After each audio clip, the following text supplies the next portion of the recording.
ninyong lahat, doktor, para sa aking apo. I want him to have the best doctors that you have in this hospital. Please, please. Apo, pero hindi ko malaman yung aso. Yan! Apo, apo, Diyos ko, apo. Apo tayo.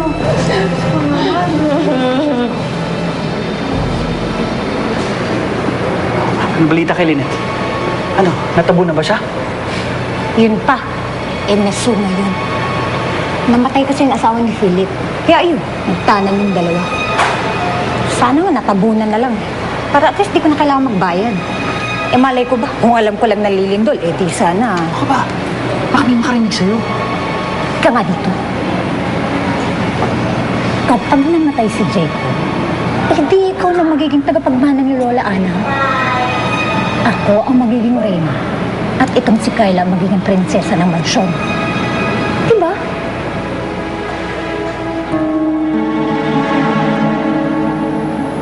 Kaya ka naman pala na-inlove, pare. Ang ganda. Paano yung mapapangasawa? Buhay pa ba? Ako, wala akong pakialam doon. Buti nga, hindi sila nagkatuluyan eh. Lokohin lang naman siya nun eh. Lola. Ano bang ginagawa niyong dalawa dito? Tulungan naman ninyo ako. Pagod na ako. Sige na, pumunta kayo doon sa site. Hanapin niyo si Sandra at pati na rin yung si Lynette na yun. Hanapin niyo, please. Eh, Lola Ana, naniniwala po ba kayo talaga na si Jacob ang tatay ng dinadala ni Lynette? Ayaw ko nang magbakasakali. Sa ngayon, itinuturing kong dalawa na ang apo ko kay Jacob. Please, hanapin mo, ha? And make sure they're okay. Opo. Sige na. Atid lang muna namin sa bahay po. No. Kayla, halika dito. Kami na. Sige, Sige, dyan Kayla, ka sa dito ka muna, ha? Dito ka muna. Sige po. Please, umalis na kayo. Opo. Sige po. Alis na. Tara. Sige po.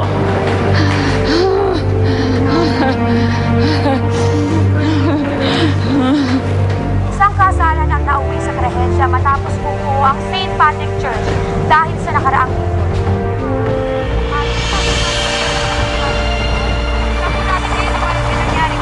Paano yan, pare? Mukhang kailangan talaga nilang malaman na buhay si Sandra at nakapanganak na. Malay mo, baka bigyan ka pa ng pabuya ng mga yun. Hindi naman kailangan yung pera eh. Pero alam mo, tama ka. Dapat nga siguro sabihin ko sa kanya. Daming ginagawa sa linggo na kailangan talaga. Sandra, dalhin mo siya dito. Gusto ko siya makasama. Parang awa mo na. Ito, hindi talaga pwede, ha? Dito ka muna para gamutin ka nila nang gumaling ka kagad. Ako na lang ang pupunta sa kanya. Hindi. No. At saka nangako naman sila Claire na sila na maghanap to make sure that they're okay. May update na ba? Eh, para namang walang nangyayari. Ma'am, iniingatan po namin paghukay. Mahina po yung lupa. Kaninang umaga, umulan pa. Tingnan nyo, ma'am, oh. Basa pa.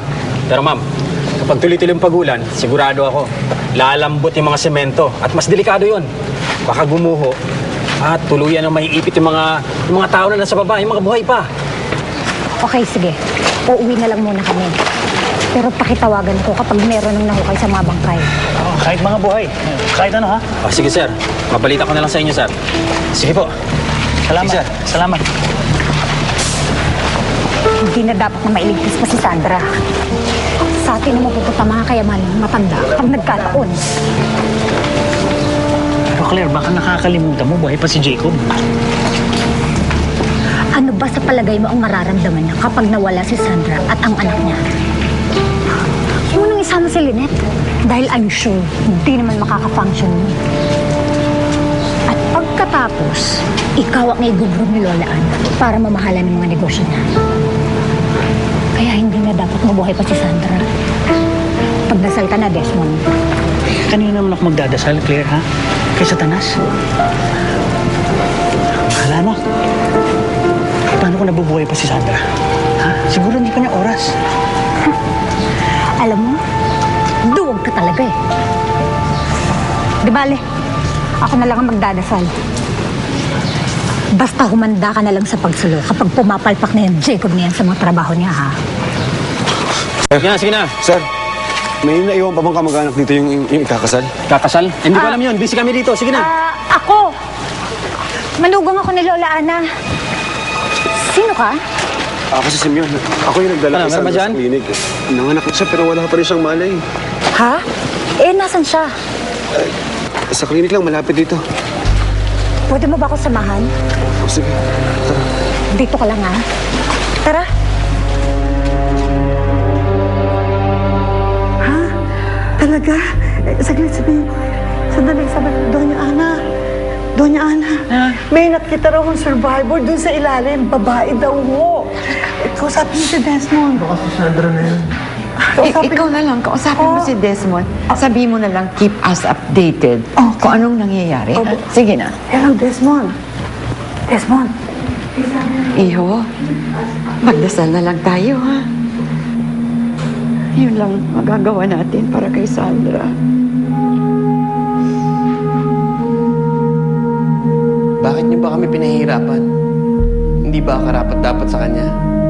Kung ilalayo niyo siya sa akin, tatanggapin ko. Basta buhayin niyo lang siya at ang magiging anak namin.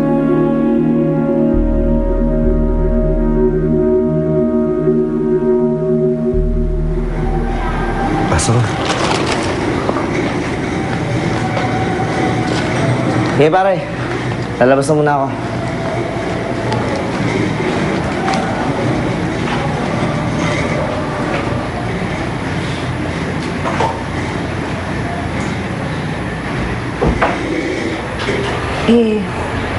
Ano ba daw ang lagay niya?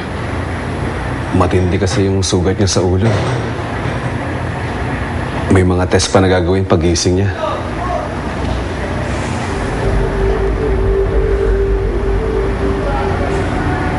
Kamusta ng pakiramdam mo? Sino ka? Anong ginagawa ko dito?